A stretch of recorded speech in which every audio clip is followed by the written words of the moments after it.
Bien, vamos a orar, hermanos, para pedirle al Señor que nos guíe, nos acompañe y para que podamos glorificarle en todo lo que hagamos el día de hoy, ¿ya? Así que oremos. Señor, te damos gracias en este día por tenernos nuevamente reunidos para alabar tu nombre, para glorificarte, para aprender más de ti, Señor. Te pedimos, Señor, que tú nos acompañes, nos guíes y que todo lo que hagamos sea para tu gloria. Quédate con cada uno de nosotros, así también con los que vienen en camino, Señor, para que juntos podamos glorificarte en todo. Te pedimos todo esto en el nombre de Jesucristo. Amén. Voy a configurar esta cosita que está muy fuerte, creo. Ahí sí, ahí está mejor, ¿o no? Está como acoplándose. Ahí sí. Ya. Hermanos, como ustedes ya sabrán, el día de hoy nos corresponde seguir hablando de los oficiales de la iglesia. Y vamos a hablar del otro grupo de oficiales.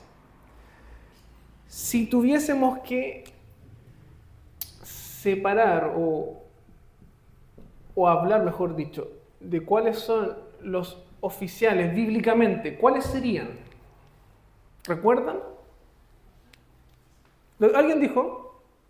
Diáconos.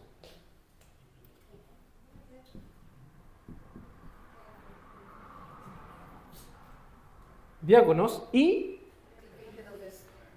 presbíteros.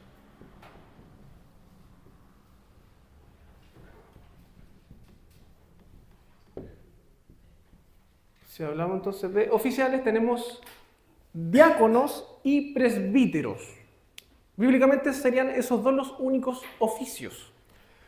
Yo, hermanos, atrasito en la mesita les dejé una hoja que es un material que usted lléveselo para la casa para leerlo, que es un extracto de un libro que se llama Teología Sistemática de Louis Berkhof, un teólogo europeo, y él en este capítulo o en esta parte que yo les tengo acá, él va a hablar de los oficiales y va a hablar, por ejemplo, de los oficiales extraordinarios que hablábamos la semana pasada, no sé si se acuerdan, de apóstoles, profetas y evangelistas. Él los ve como oficios extraordinarios.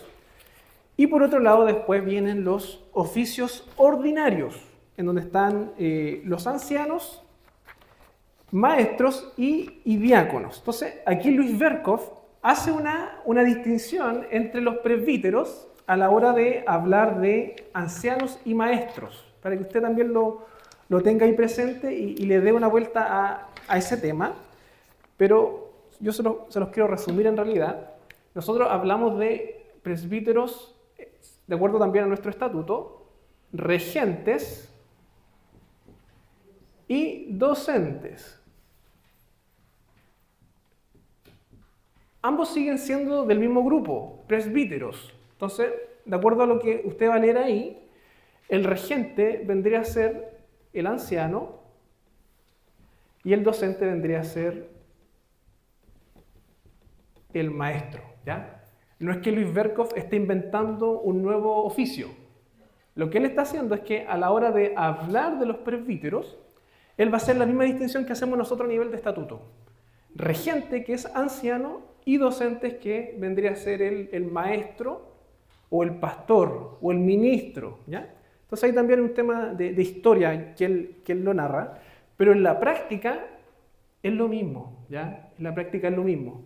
La distinción es que el docente o el maestro solamente tiene parte en algunos ritos de la iglesia, como por ejemplo los sacramentos. Pero a nivel de requisito y de funcionalidad, ambos son considerados presbíteros, ancianos, obispos, ¿ya?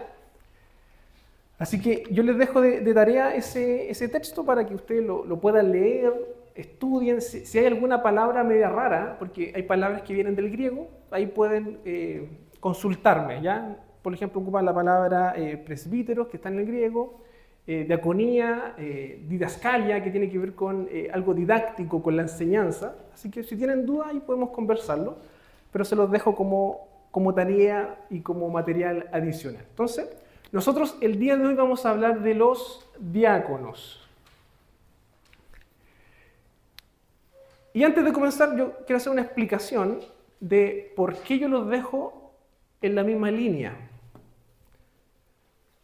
Porque a veces los hermanos en la iglesia piensan que la diaconía es un oficio de menos valor que el del presbítero.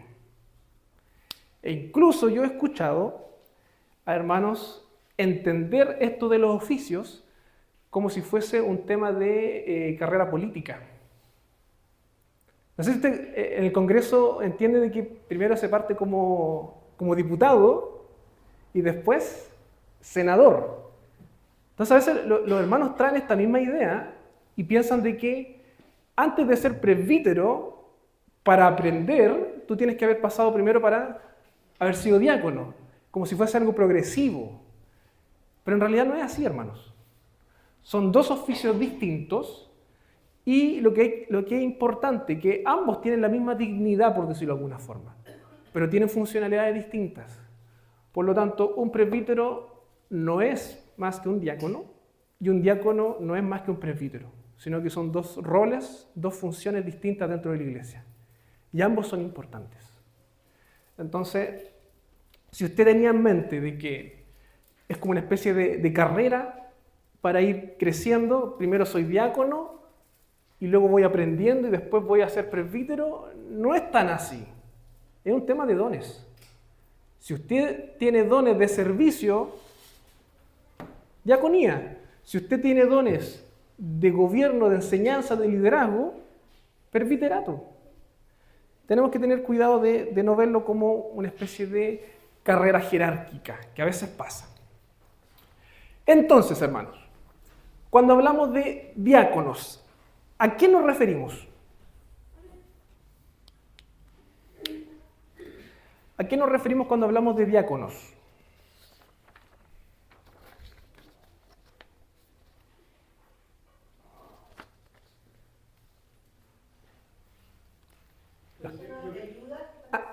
Ya, a ver.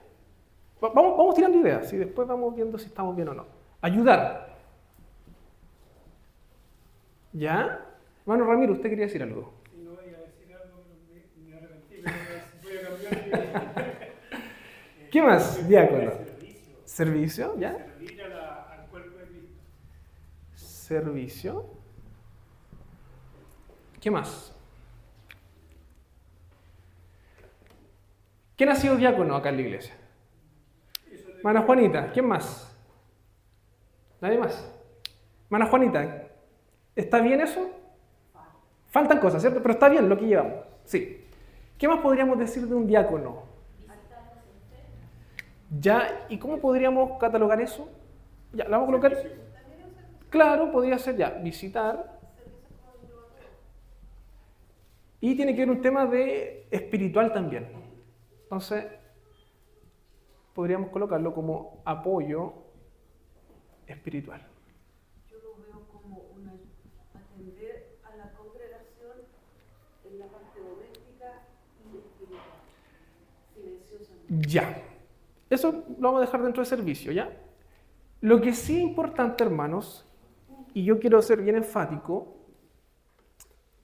que a veces se malentiende lo que es diácono y se cree que son los hermanos que solamente están para ordenar la iglesia y hacer el aseo.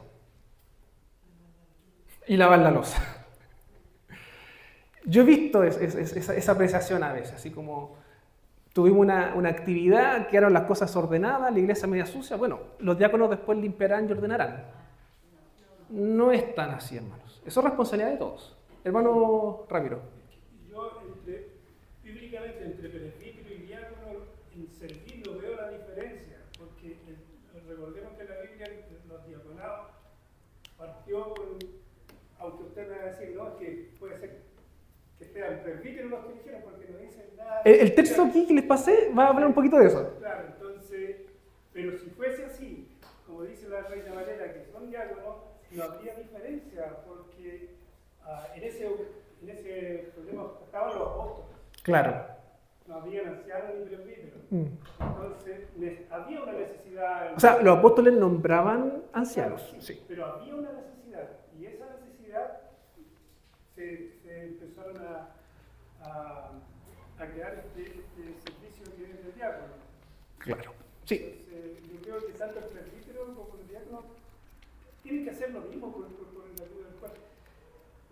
de Cristo. Tienen que visitar. O sea, tienen un servicio que es innegable, pero si hay una distinción. Yo creo que decir que son lo mismo o que cumplen las mismas funciones, yo creo que ahí hay un error.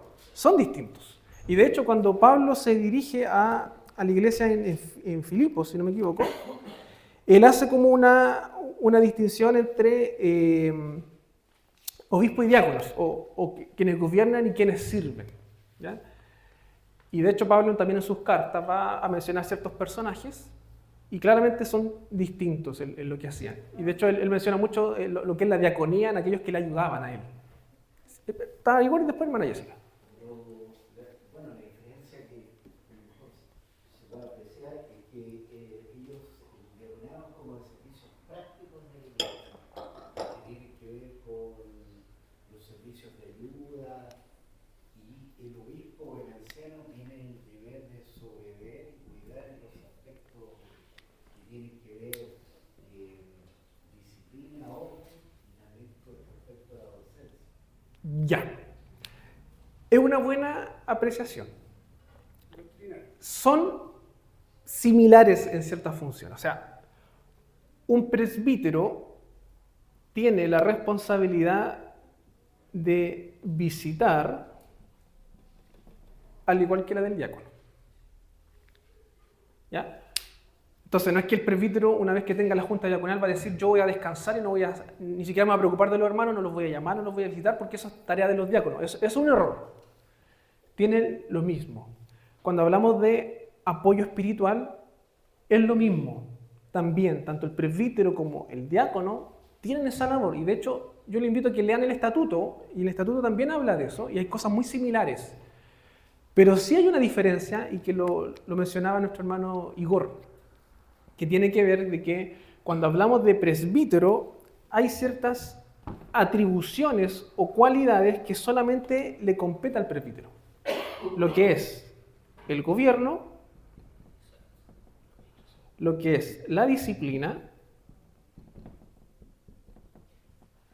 lo que es la ordenación,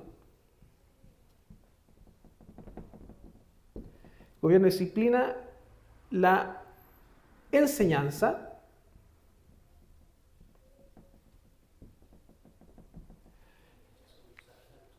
sí, también. Eso podría ser dentro del gobierno, pero lo vamos a colocar acá. Sacramentos también. Sacramentos. Posiblemente se me está escapando alguna, pero a grandes rasgos esto es exclusivo para los presbíteros. Lo que es el gobierno, la disciplina eclesiástica, la ordenación de oficiales. ¿Ustedes han visto lo que es una ordenación?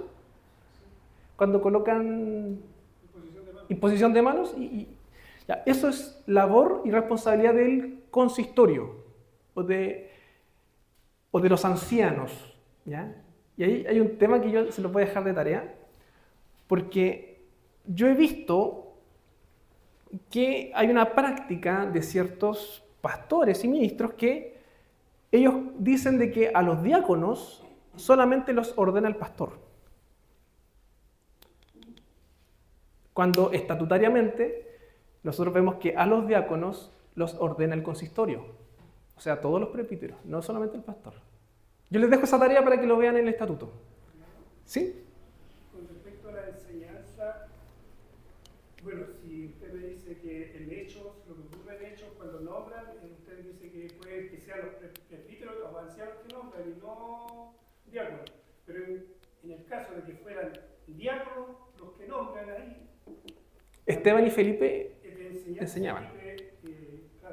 Claro.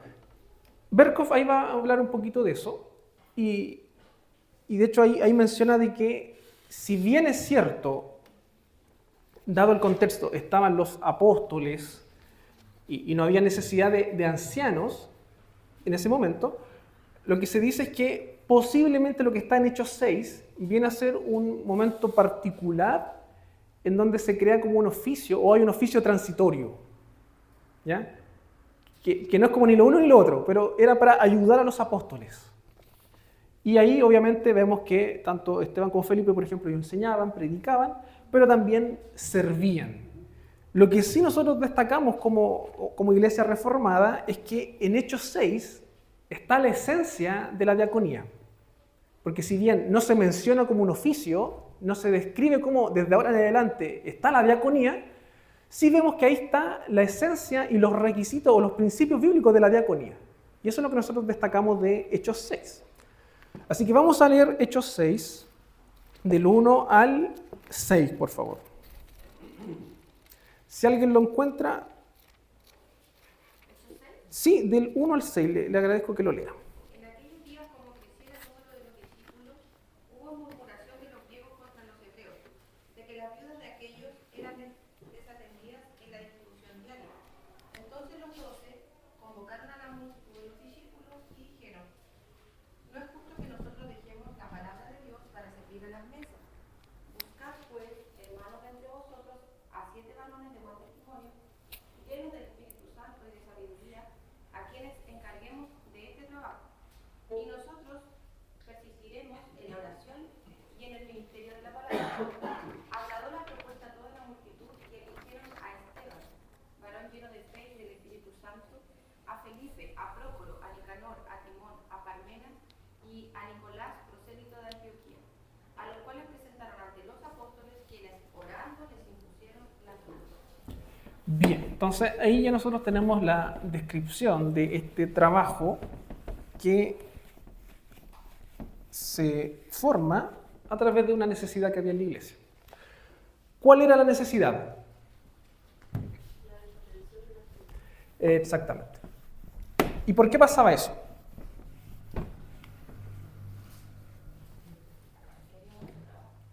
Había mucho trabajo. ¿Y por qué había mucho trabajo? Ya, pero también tenía que ver porque la iglesia estaba creciendo. Y hay un principio bíblico que pasa desapercibido.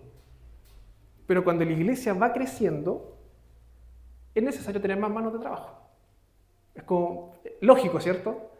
Cuando hay mucho por hacer, necesitamos más gente que quiera trabajar. Entonces, ¿qué es lo que ocurría? Porque de hecho el versículo 1 lo dice: en aquellos días, como creciera el número de discípulos, hubo murmuración de los griegos contra los hebreos, de que las viudas de aquellos eran desatendidas en la distribución diaria. Murmuración de los griegos contra los hebreos. ¿Qué quiere decir eso? Están preocupando solamente de los hebreos y están quedando fuera los...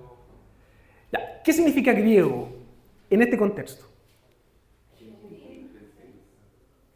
Gentil, no necesariamente.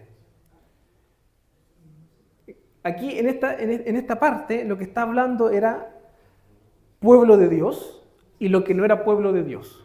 ¿Ya? De hecho, griego en algunos contextos bíblicos significa los gentiles que son parte del pueblo de Dios que vienen a ser incorporados. Pero en otros contextos, griego significa básicamente los que están fuera del pueblo de Dios, que es los hebreos. Entonces, aquí, ¿qué es lo que está diciendo? Que los de afuera, los que no conocían al Señor, estaban criticando y murmurando contra la iglesia o contra el pueblo de Dios. En este caso, los hebreos. ¿Ya? ¿Se entiende la idea? El mundo estaba diciendo: oye, la misma iglesia que predica algo no lo está viviendo y tiene gente desatendida. Es como, esa es la idea. Y era, por ejemplo, que las viudas estaban siendo desatendidas en la distribución diaria. O sea, había una despreocupación. Entonces los 12 convocaron a la multitud de los discípulos y dijeron: no es justo que nosotros dejemos la palabra de Dios para servir las mesas. Hermano Igor. Hermano, y lo otro también, con respecto a lo que decía el hermano Ramiro, aquí aparece Esteban, aparte de haber sido elegido para hacer una gestión ya sea más de servicio, en los capítulos que sigue nadie podía negar la sabiduría, de hecho lo capturan por lo mismo, porque hablaba con mucha sabiduría y gran poder, que significa que un don puede ser diácono, pero también puede tener un don de maestría. Sí, Puede servir igual, si exactamente, sí. no tiene una cosa que ver con la otra, ni lo hace más pequeño ni más grande. No, sí. Claro, sí. Porque los versículos que siguen, de hecho, nadie podía hacer frente a la sabiduría externa. Claramente. Sí. Y fue escogido para ayudar a las viudas, para ayudar. O sea, no es una persona de menor jerarquía. Exactamente, sí. El punto es que la discusión se centra si en este pasaje se está estableciendo el oficio o no. Yo creo que por ahí va la duda. Y dado que Esteban cumplía ambas funciones, queda aún más la duda. Y muchos llegan a la conclusión de que es, por decirlo de alguna forma, un oficio transitorio particular, que es para ir en ayuda de los apóstoles, pero que sienta las bases para la futura diaconía. Es como eso. ¿Ya? Sí. Que yo leía que este pasaje no habla con la palabra tal cual como de diácono, pero que en el versículo 2, cuando dice Servir. en griego es diaconía. Diaconía, sí. Entonces, ahí por eso se entiende que ese nuevo rol que se está formando ahí era el diaconado. Claro. Sí. Insisto, es un tema que está como en discusión, pero lo que sí está claro es que ahí se sientan las bases de lo que es la diaconía, lo que es el servicio. ¿Ya? Entonces, dice, no es justo que nosotros dejemos la palabra de Dios para servir a las mesas. Y hay una distinción. Lo que están diciendo los apóstoles es que nosotros estamos preocupados de predicar, enseñar, hacer discípulos. No nos da el tiempo para atender o hacer otras cosas que también son importantes. ¿Ya? Aquí no hay un tema de que lo otro es de menos valor, ¿ya? Porque a veces se podría entender así. En realidad lo que están diciendo es que nosotros estamos ocupados de la predicación, la oración, pero no podemos atender esto. Y de ahí nace la necesidad de buscar personas, en este caso son 7 varones de buen testimonio, llenos del Espíritu Santo y de sabiduría, a quienes encarguemos este trabajo. Y aquí viene nuevamente la reafirmación. Y nosotros persistiremos en la oración y en el ministerio de la palabra. O sea, en esencia, los apóstoles seguían con esta prioridad, la predicación de la palabra y la oración. Solo que ahora iban a ser ayudados por este grupo de 7 varones que iban a atender las mesas y la distribución y el cuidado. Agradó la propuesta a la multitud y eligieron a Esteban, y ahí está la descripción y el listado de las personas, a los cuales presentaron ante los apóstoles, quienes orando les impusieron las manos. Y crecía la palabra del Señor y el número de discípulos se multiplicaba grandemente en Jerusalén. También muchos de los sacerdotes obedecían a la fe. Y ahí tenemos como la esencia de esto de la diaconía.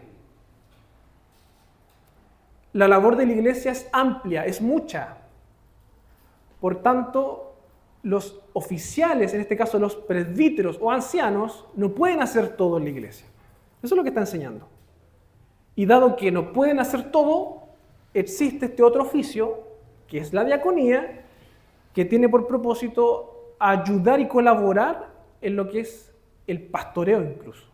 Porque los diáconos también tienen que ver con la parte espiritual. ¿Ya? No carguemos todo eso al consistorio. Los diáconos también tienen esa facultad. Los diáconos visitan, los diáconos llaman, los diáconos entregan ayudas, y eso también es un trabajo espiritual. A veces silencioso, pero también es un trabajo espiritual. Entonces, ahí nace esta idea. ¿Ya? Ahora bien, ¿cuáles son los requisitos para los diáconos? ¿Alguien sabe dónde están? Primera Timoteo 3. Vamos para allá.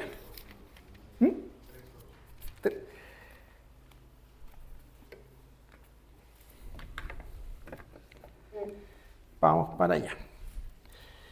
Primera Timoteo, entonces. Timoteo 3, 8 hasta el 13, ¿cierto? Sí. Ya, entonces, ¿qué es lo que ¿En qué parte de la historia estamos acá?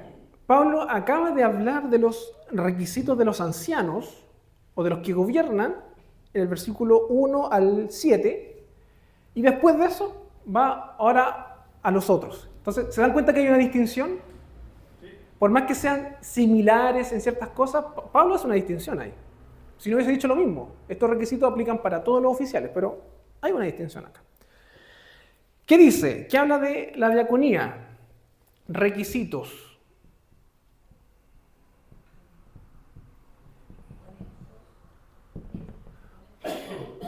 Honestidad. ¿Qué más? Tiene que ser respetado. Sin doblez, sin cambio, con cambio. Ya, ¿qué es sin doblez? Doble discurso. ¿Qué dice la NBI? O usted tiene otra versión, hermano, ¿no? El 8. Y otro dice, los diáconos igualmente deben ser honorables, sinceros, no amigos de mucho vino. Ya, sincero. La NBI ocupa entonces sinceridad. Y acá, sin doblez. Que tiene que ver también con honestidad. Va como en la misma idea. ¿Qué más? No dados al mucho vino. ¿Qué significa eso?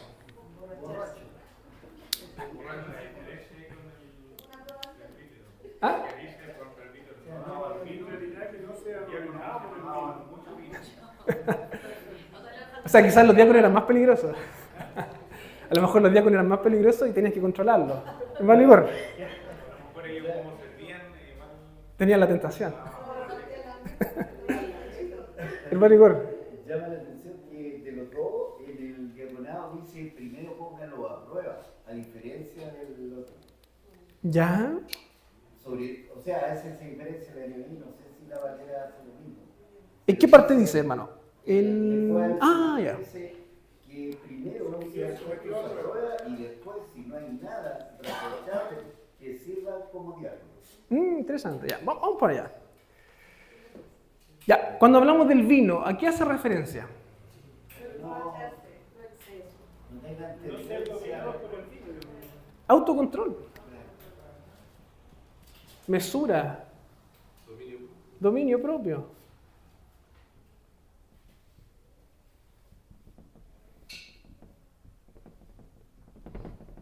Nuevamente estamos viendo esta idea de aquellos que son impulsivos, que no se controlan, que incluso con sus palabras también pueden meterse en problemas. ¿Qué más? Ya, vamos en orden. No codiciosos. No codiciosos. De ganancias deshonestas. Es que por eso decíamos de que los estándares del Señor son altos. Y tanto para anciano como de diácono es casi similar. No es como que el presbítero tiene que ser intachable y el diácono tiene cierta libertad. En realidad es lo mismo. ¿Qué más? No pendenciero. Ya, vamos con orden. Que pueda tener el misterio de la fe, con limpia conciencia. ¿Qué significa eso? Que guarden el misterio de la fe con limpia conciencia. Y tiene que ver con la ética. Estar comprometido. ¿Ya? ¿Qué significa guardar? Proteger. Cuidar. No necesariamente. Cumplir. Guardar los mandamientos. Cumplir los mandamientos. Entonces cuando dice que guarden el misterio de la fe, y acá no nos perdamos con la palabra misterio, ¿ya? Porque Pablo también ocupa la palabra misterio en otros lados, pero está hablando del evangelio, de la fe, de la doctrina. Que guarden la doctrina con limpia conciencia. ¿Qué quiere decir eso de limpia conciencia? Que lo vivan y que lo crean. Porque podría ser que hayan personas que guarden la fe solamente en lo que es público, pero en lo privado sus conciencias saben de que en realidad no están viviendo la fe. Claro, que sean realmente íntegros, que guarden la palabra,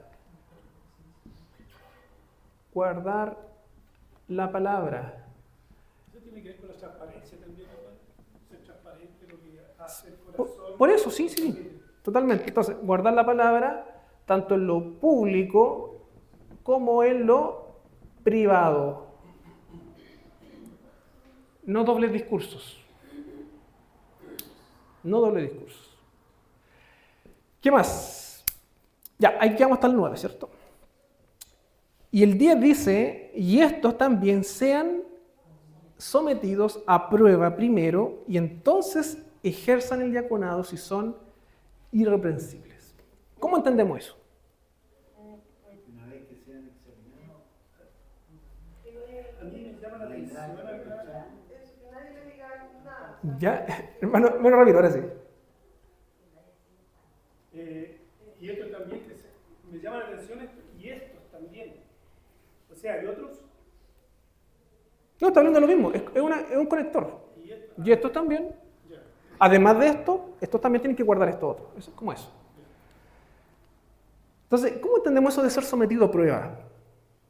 Tienen que pasar un proceso de examinación y la congregación tiene que reconocer su buen testimonio, que todas estas características sean visibles, sean reales. Ya, yo tengo una interpretación de esto. ¿Qué es lo que pasa? Que la diaconía, por esencia, creo yo, es un oficio más silencioso. No es tan público, no se ve, no recibe tantos aplausos como los ancianos a veces. Porque es un trabajo más de servicio. Entonces, podría ser que algún hermano diga, ¿sabes qué? Yo tengo dones de diaconía, pero en realidad lo que está buscando es reconocimiento público. ¿Podría ser o no? Entonces, ¿qué es lo que conviene? Que antes de nombrarlo diácono, la iglesia lo ponga a prueba. Claro, o sea, hermano, tú tienes don de diaconía, bueno, entonces, silenciosamente, empieza a hacer estas cosas. Y a lo mejor no te las van a reconocer, a lo mejor la gente no va a saber lo que estás haciendo. Pero si el hermano cumple, es porque efectivamente tiene ese don. Pero si el hermano después te alega y te dice, pero hermano, nadie está viendo lo que estoy haciendo realmente, es porque a lo mejor sus motivaciones son incorrectas. Entonces yo creo que, por una parte, es bueno eso de poner a prueba, en este caso, si efectivamente el hermano está llamado a servir o no. Porque podría ser que en realidad está sirviendo, pero con otra motivación, de buscar crédito y buscar reconocimiento. Cuando en realidad es un trabajo de servicio, silencioso muchas veces. ¿Sí? Pero en el estatuto parece que tienen puesto esto, cuando eligen por primera vez a un diácono lo hacen por un año, ¿no? ¿Estoy equivocado? No lo dice el estatuto, lo que sí dice que el consistorio es el que tiene que evaluar eso y determinar los plazos. Entonces, por lo general, cuando alguien es ordenado por primera vez, para evitar condorearnos en caso de, se deja un año como... Podría ser una forma, pero ya está ordenado como diácono. Ya se ordenó. Pero bueno, pero se puede remover. A lo que no- Pero sigue siendo diácono, porque los oficios son perpetuos. ¿Sabían eso? Una vez que alguien es nombrado diácono, sea electo o no, sigue siendo llamado diácono en la iglesia. Alguien que es presbítero o anciano, pastor, esté ejerciendo o no, sea llamado o no por votación popular, por decirlo de alguna forma, sigue siendo presbítero. Y eso es lo que nosotros conocemos como pasivo o en ejercicio. ¿Eso significa que el pasivo igual tiene que hacer alguna función? Vamos a ir para allá. Hermano Alejandro. Quería preguntar es que el diaconado, tanto como el presbiterado, es perpetuo por una razón súper importante. Estas dos personas o estos dos cargos dentro de la iglesia son dignos de ungimiento. Son personas que son nombradas y son dirigidas por el presbiterio para cumplir una función. Y ahí debemos recordar que las funciones que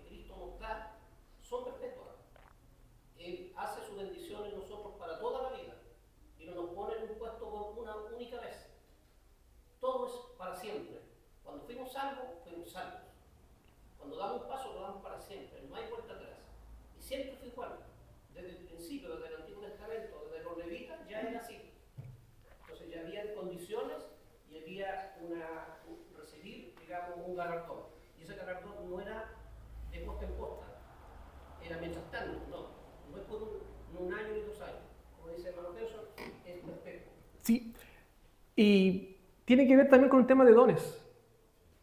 Porque no es que el Señor te dé el don solo para el periodo en el cual estás ejerciendo. No, pues tú partes ejerciendo esto porque la iglesia identifica que tú tienes un don. Y una vez que termina tu periodo, ese don lo sigues teniendo. Solo que ahora lo puedes ejercer de otra forma. Mano Igor. Lo que dice el hermano, pues, en Hechos 6, ¿qué es lo que dice? Los apóstoles proponen, pero los que eligieron fue la asamblea.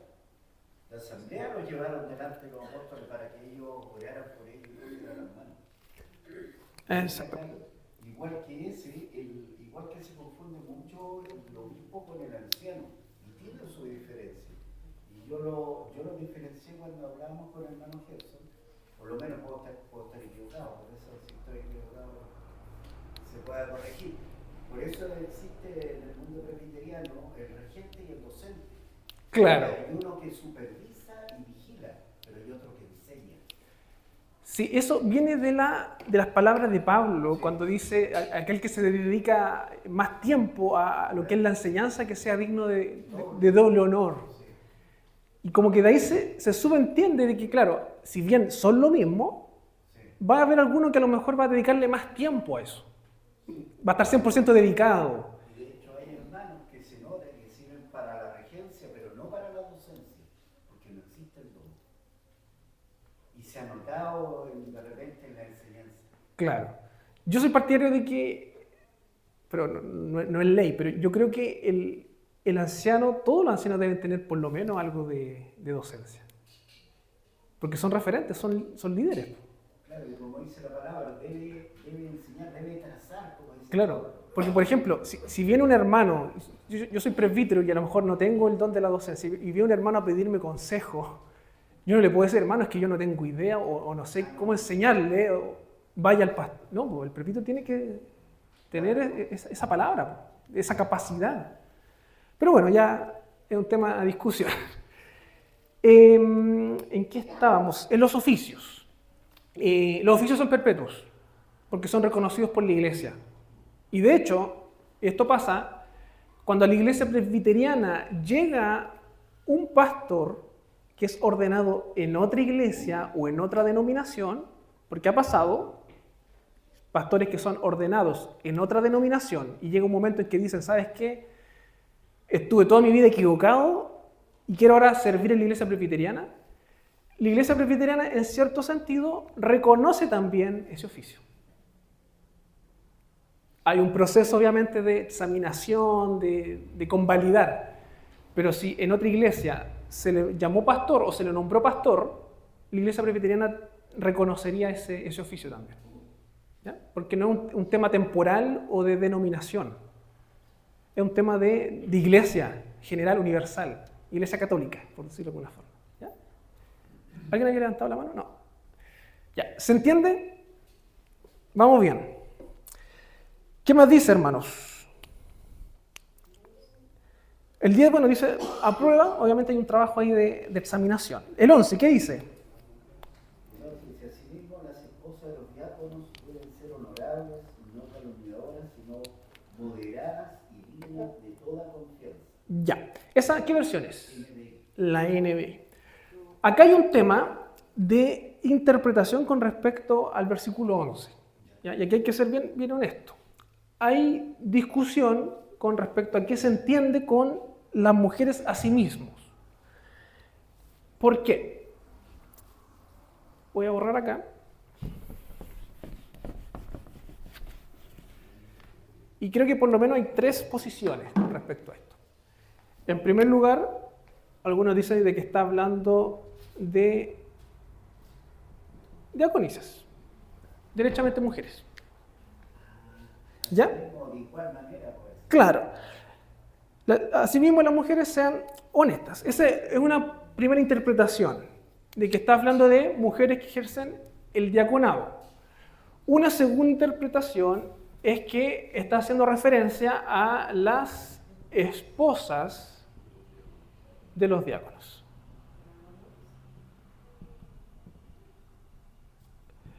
Y una tercera interpretación es que cuando Pablo está hablando acá de las mujeres, está haciendo referencia a, claramente, mujeres que servían en la iglesia, pero que no necesariamente estaban ordenadas.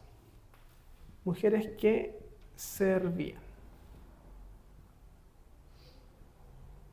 Servían, y aquí está diaconía, pero sin ser ordenadas. Sin ser ordenadas. Están esas tres formas o esas tres interpretaciones en realidad. La verdad es que no está claro. Yo he escuchado las tres posturas y siendo bien honesto, yo no tengo una tendencia o una preferencia con cualquiera de las tres. ¿Por qué? Porque yo también veo pasajes en donde Pablo habla de diaconisas en otros textos. Febe, por ejemplo. Entonces, yo me abriría a que podría ser ese, ¿ya? Lo cual no implica que el texto bíblico también aplique para ese, y que tampoco invalida que aplique para ese. ¿Sí? Tengo una duda. ¿A qué se refiere sin ser ordenada? A ver. Yo creo que a todos nos ha pasado que en la iglesia hemos conocido a hermanas que son buenas para trabajar, que no hay cómo pararlas, que siempre están ahí ayudando, sirviendo, atendiendo, que cumplen esa labor. Y ahí está el punto, que a lo mejor esas hermanas no están con ese título como ordenadas, pero cumplen igual esa misma función, que sirven, que también era como parte de lo que hacía la iglesia en el primer siglo, que las mujeres también tenían esa función de servir, de ayudar, de estar ahí de apoyo. Entonces, por eso se podría interpretar de esa forma, pero no tenían un oficio. La ordenación se refiere a la unción que hay, a eso se refiere. Exacto. De hecho, sí, está en la parte final del texto acá, ¿ya? Que iba a hablar un poquito de... Tiene el oficio, pero sin la unción que le dejara con ese... Yo no diría ejercer el oficio. Ejercían la diaconía de servir, pero no de una forma como oficial de la iglesia. Es como eso. Es como también podría pasar, y pasa, de que algún hermano, sin ser presbítero, en ocasiones tiene la posibilidad de predicar. ¿Cierto? Es porque, sin ser oficial, el consistorio ve que tiene esa capacidad y le da la posibilidad de predicar. Pero eso no lo hace anciano. ¿Ya? ¿Se nota la diferencia? Sí. Ya. ¿Alguien había levantado la mano, no? Sí, hermana María Elena. Sí, iba a decir que si a las mujeres se dice pues, que sea, pues, a ver, cuando está hablando directamente a las mujeres, perdón, se me ha ido El 11. si fuera, digamos, estuviera hablando a las esposas de los diáconos, también sería un requisito arriba de los obispos, ¿no? Que también diría a sí mismos son mujeres. Interesante. Tendrían que ser así. Entonces yo creo que está hablando realmente a las mujeres diaconisas. O sea, el papel que... Yo tiendo a pensar que sí, también. Hermano Alejandro y después Igor.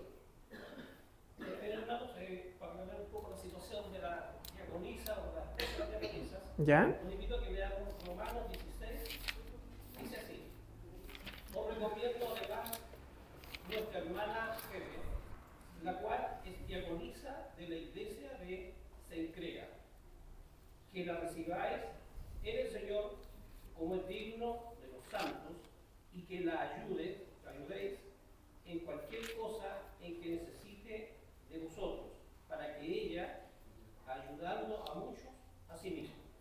Exactamente. Entonces, bajo esos textos y a veces esos comentarios de Pablo, uno entendería que cuando se habla de diaconía, no estaría restringido 100% a varones, sino que realmente las mujeres podían ejercer esa diaconía. Y de hecho Pablo saluda a una hermana que trabajaba en la iglesia de Cencrea. Y le dice que la recibáis como es digno de los santos y que la ayudéis en cualquier cosa en que necesite de vosotros. Porque ella ha ayudado a muchos y a mí mismo. Entonces, y aquí quiero ser bien honesto también, de que este tema también es un tema interpretativo. Sí, Magdalena. Una duda, ¿los diáconos o diaconisas deben ser personas casadas? Buena pregunta.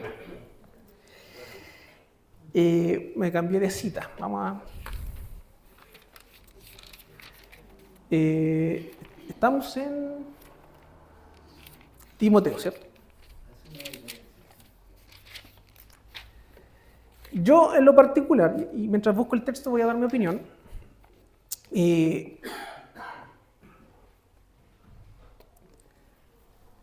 yo creo que no es excluyente. O sea, necesariamente sí, casado, pero no es excluyente.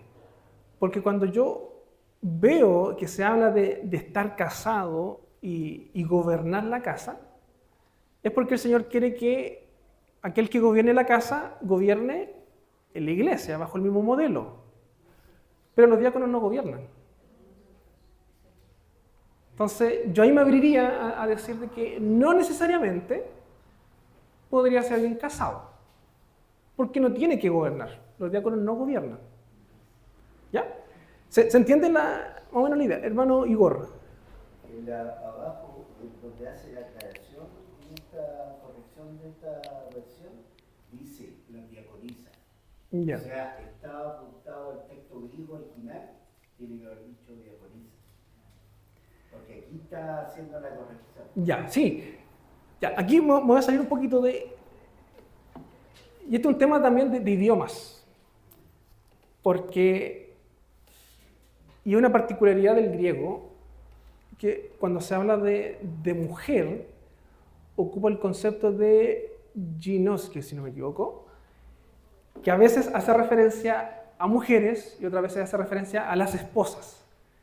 Entonces ese también es un tema que causa debate ahí, pero si yo veo en Romanos que Pablo claramente está hablando de una mujer que ejercía la diaconía y sin mencionar al esposo, yo me atrevo a decirte que efectivamente podría hacer eso. ¿Ya? Sí.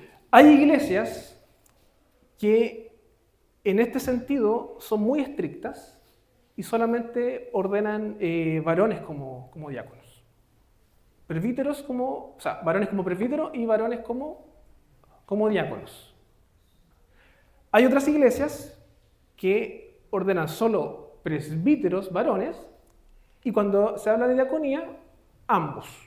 Porque entienden que bíblicamente está este espacio. ¿Ya? Y Pablo lo dice, lo reconoce. ¿Qué más, hermanos? Para ir cerrando. Habla también el tema de, la honestidad, no calumniadoras, sino sobrias, fieles en todos. Los diáconos sean maridos de una sola mujer y que gobiernen bien sus hijos y sus casas. Entonces, nuevamente está hablando igual de la fidelidad y de que lo que viva en la iglesia también tiene que vivirlo en la casa. Es como eso también, ¿ya? Pero no está de más decir que tienen que gobernar bien sus hijos, ¿ya? Eso, no porque un diácono no tenga que gobernar en la iglesia, va a tener a su hijo en desorden en la casa. No es eso, sino que también tiene que ser un ejemplo. Porque los que ejercen bien el diaconado ganan para sí un grado honroso y mucha confianza en la fe que es en Cristo Jesús. O sea, se reconoce que es un oficio valioso, que tiene honra también la diaconía. No es menor que el presbiterato. Y para cerrar, me gustaría leer qué es lo que dice el estatuto con respecto a los diáconos. Voy a leer desde el artículo 76. Si usted tiene el estatuto, después véanlo en su casa. Artículo 76 dice: el diácono es un oficial elegido por la Iglesia para ejercer el ministerio de servicio con honestidad y amor fraternal. Y acá vienen los deberes de los diáconos: cuidar de los pobres, enfermos, inválidos, Ese inválido está mal, hay que corregirlo, ¿ya? Porque el concepto de inválido ya no se ocupa hoy en día. Pero es parte también de una propuesta de reforma al estatuto. Viudas, huérfanos, desamparados y todos aquellos miembros de la iglesia que pasan por aflicción. Esa es una de las tareas de los diáconos. Ayudar a los pobres, enfermos, inválidos, viudas, huérfanos, desamparados y todos aquellos que pasan por aflicción. Entonces, si hay una necesidad en la iglesia, si hay algún hermano que a lo mejor está lidiando con un tema, los diáconos deben ser los primeros en darse cuenta y actuar. Es como eso, ¿ya? ¿Qué más? Cuidar de los bienes de la iglesia local. Entonces también los diáconos tienen una tarea de administración, de cuidar. Por eso en algunas iglesias son los diáconos los que recogen la ofrenda. Pero eso no necesariamente que estén cuidando, sino que es una recolección. Pero que los diáconos sean los preocupados de cuidar que las cosas estén bien. O sea, ha pasado en algunas iglesias, pero que cada cierto tiempo se pierden cosas. Entonces, los diáconos tienen que estar ahí y cuidar de las cosas. Entonces, por eso a veces se asocia mucho al tema de la cocina, ¿ya? Y aquí no quiero ser prejuicioso, pero no es que el diácono tiene que estar en la cocina sí o sí, pero sí el diácono tiene que cuidar que las cosas que estén en la cocina estén, que no se pierdan. Hermano, yo he escuchado historias de platos que se van perdiendo, de loza que se va perdiendo, de servicios que se van perdiendo, cucharas. Entonces, los diáconos también pueden cumplir esa función. Y si los diáconos tienen que ser estrictos y decir, ¿saben qué, hermano? No se va a prestar loza para nada, o no sé, o vamos a tener una actividad y usted tiene que devolvérmela porque si no yo me voy a enojar y lo voy a acusar. Yo creo que el diácono puede hacer eso, porque es una labor de administrar, de cuidar los bienes de la iglesia, ¿ya? Ahora bien, podría ser, y yo veo que el estatuto no lo prohíbe, que alguien elegido como diácono sea el tesorero de la iglesia. Porque yo creo que no necesariamente el tesorero de la iglesia tiene que ser parte del consistorio. Yo creo que un hermano que ejerce la diaconía, bajo el estatuto, tiene esa facultad de administrar los bienes.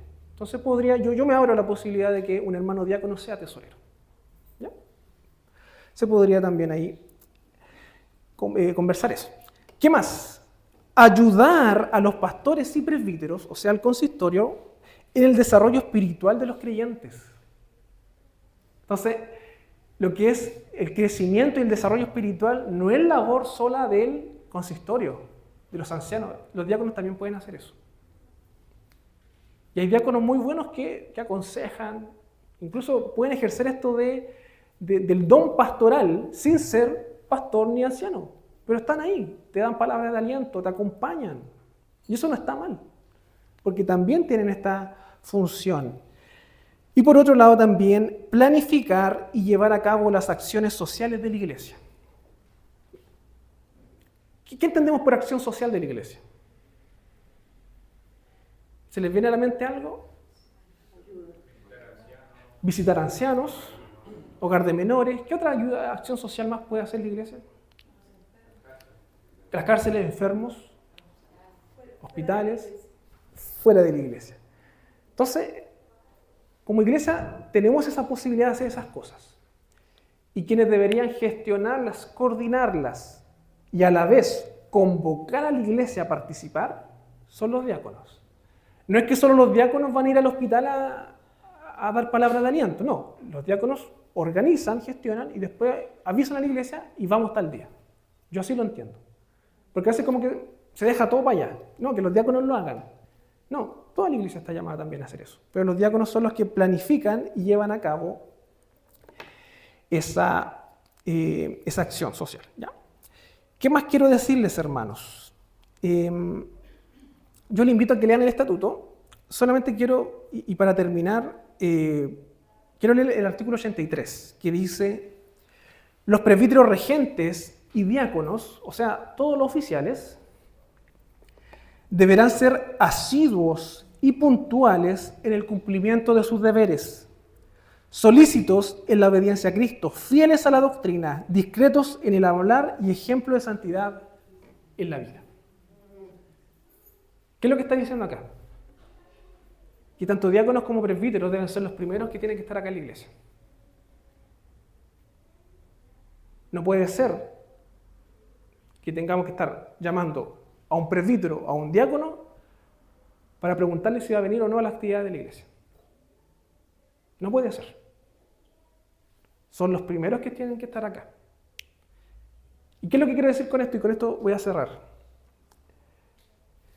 Estos dos oficios, tanto de presbiterato como diaconía, es realmente un servicio a la iglesia. Es un llamado a servir. Por lo tanto, ¿cuál es mi apreciación y mi consejo? Que si usted sabe, hermano, que no va a asistir regularmente a la iglesia, no acepte nominación a estos cargos. Porque al final lo que está haciendo es dejar ambos consejos cojos. Ya ha pasado. Que hay que estar a veces reuniendo o llamando para saber si el hermano va a venir o no, para que podamos reunirnos para planificar. Y eso no debería ser así, hermanos. Y esto es otro consejo, y usted podrá tomarlo o no, yo no puedo también obligarlos. Pero cuando usted vote, cuando usted elija, piense también en eso. No vote por alguien que no viene a la iglesia, creyendo que por ser elegido va a empezar a venir a la iglesia. Ese es un error tremendo, hermanos.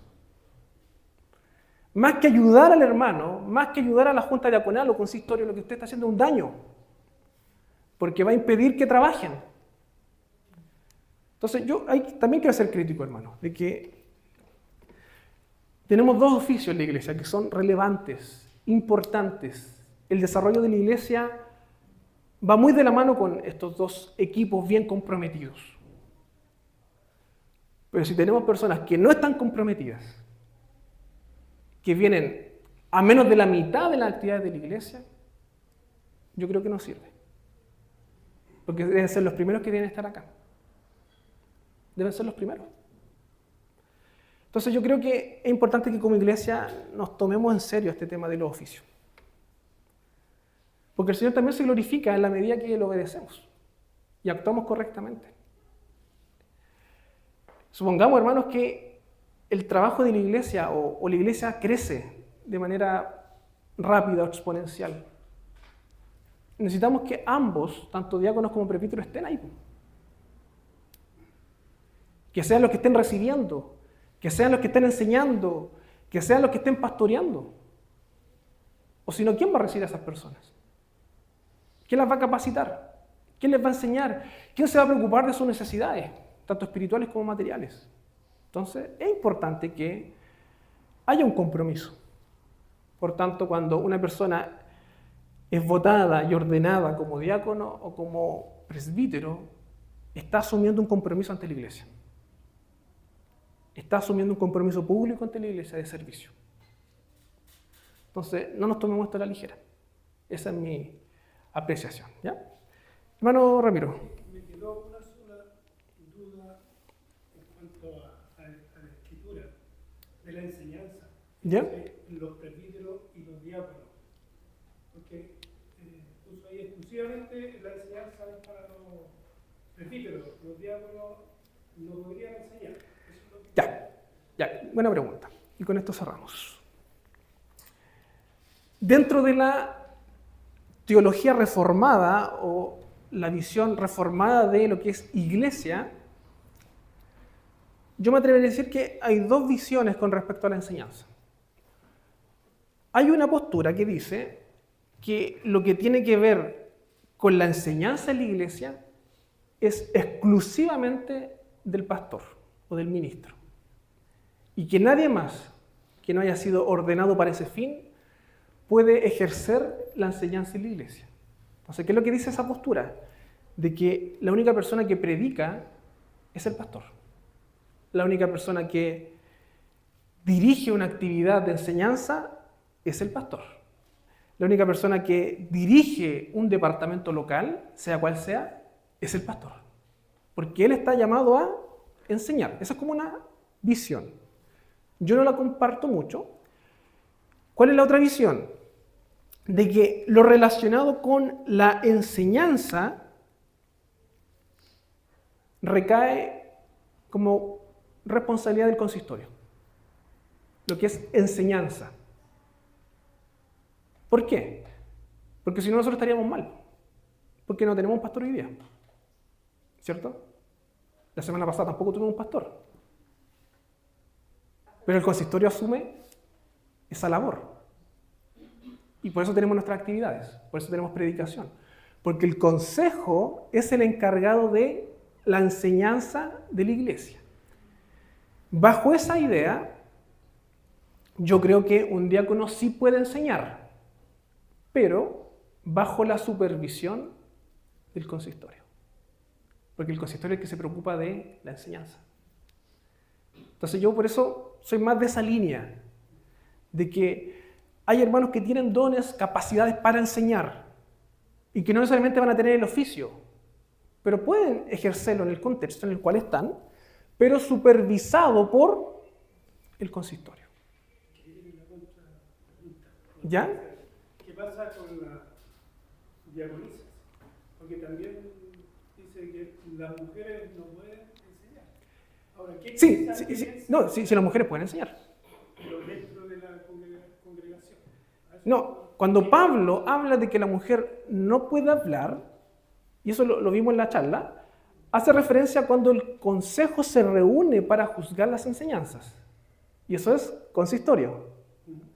Pero lo que es acto público, la mujer sí puede. De hecho, Pablo dice que la mujer profetizaba en Corintios. Entonces, eso no quita que la mujer no pueda enseñar. Porque a veces nos confundimos. Creemos de que para poder enseñar tiene que ser presbítero. No, la mujer puede enseñar, pero bajo la supervisión del consistorio. Y por eso yo soy de la idea, y se los voy a explicar más adelante, de que el consistorio tiene que estar bien metido en todos los departamentos de la iglesia. Porque el consistorio es el que vela por la enseñanza de la iglesia. ¿Ya? Leía yo acá en Hechos 18, 26, habla de, disculpe, Sí, sí. Priscila y Aquila. Sí, Priscila y Aquila. Hubo un miembro de un evangelista llegó, que era Apolo, y él traía la enseñanza de Juan el Bautista. Y lo que aparece acá dice que a Priscila y Aquila lo tomaron a un lado y le Sí. explicaron. Sí, sí. Nos dice que Aquila solamente. Sí, no, sí, es que, Pone como de hecho, Priscila y eso reafirma lo que acabo de decir. Porque inclusive Priscila corrige a Apolo al lado de su esposo. Sometida a la cabeza. a eso dice. Sí, sí. Qué bueno que se Ya, sí, no, sí, yo no tengo problema con eso. Para seguir la historia, cuando habla de Priscila y Aquila es un matrimonio griego.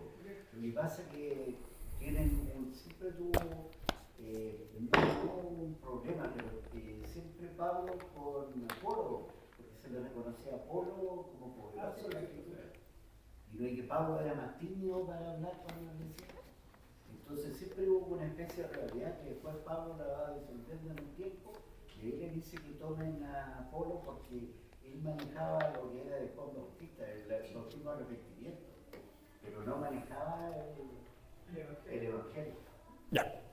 Hermanos, cerramos paréntesis, vamos a terminar y vamos a orar para agradecer al Señor. Señor, te damos gracias en este día por esta clase, por permitirnos estar juntos para aprender más de tu palabra, de los oficios eclesiásticos y de lo que tú quieres para tu iglesia, Señor. Te pedimos que nos sigas guiando para poder comprender más aún lo que tú quieres de nosotros y poder vivir la fe y la eclesiología de forma correcta, Señor. De esa forma que te glorifica a ti. Quédate con cada uno de nosotros, te pedimos todo esto en el nombre de Jesucristo. Amén. Amén.